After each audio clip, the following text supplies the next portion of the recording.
కూటమి ప్రభుత్వ వైఫల్యాలు నిరసిస్తూ విజయవాడ ధర్నా చౌక్ లో వైసీపీ రిలే నిరాహార దీక్ష చేపట్టింది.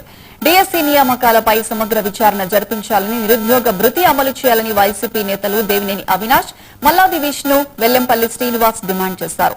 విద్యార్థులు, ఉద్యోగులు, పేదలు ఎదుర్కొంటున్న సమస్యలను ప్రభుత్వం వెంటనే పరిష్కరించాలని కోరారు.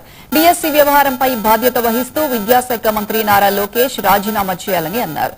బొండా ఉమా వ్యాఖ్యలపై వెల్లంపల్లి శ్రీనివాస్ తీవ్ర స్థాయిలో మండిపడ్డారు. విజయవాడ అభివృద్ధిపై చర్చకు రావాలని ఆయనకు సవాల్ విసిరారు. లో జరిగిన అక్రమాల గురించి, అదేవిధంగా ఎన్నికల సమయంలో ఏదైతే ఈ కూటమి ప్రభుత్వం యువతకి, విద్యార్థులకి హామీలు ఇచ్చారో ఆ హామీలు గారు నెరవేర్చకుండా ఈ రాష్ట్రంలో ఉన్న యువకుల్ని, విద్యార్థుల్ని మోసం చేశారని చెప్పండి. గత 3 రోజులుగా అన్ని నియోజకవర్గాల్లో కానివ్వండి, ఈరోజు 3 నియోజకవర్గాలకు సంబంధించిన మా వైఎస్ఆర్ కాంగ్రెస్ పార్టీ నాయకులు, కార్యకర్తలు అందరం గారా ధర్నా చౌక్ లో ఈరోజు నిరసన కార్యక్రమం చేస్తుంది.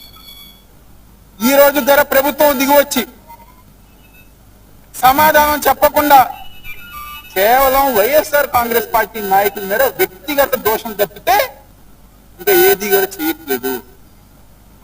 ఈరోజు ఈ కూటమి ప్రభుత్వంలో నాయకులకి నిజంగా దమ్ము, ధైర్యం ఉంటే రండి, బయటికి రండి, సమాధానం చెప్పండి.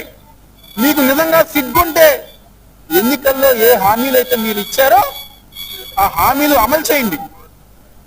చేసే దమ్ము లేదు, చేసే ధైర్యం లేదు. ఈరోజు వైఎస్ఆర్ కాంగ్రెస్ పార్టీ నాయకులు మీరు అందరూ కూడా క్వశ్చన్ చేస్తారా? డిఎస్సిలో జరిగిన అక్రమాల గురించి, అదేవిధంగా ఎన్నికల సమయంలో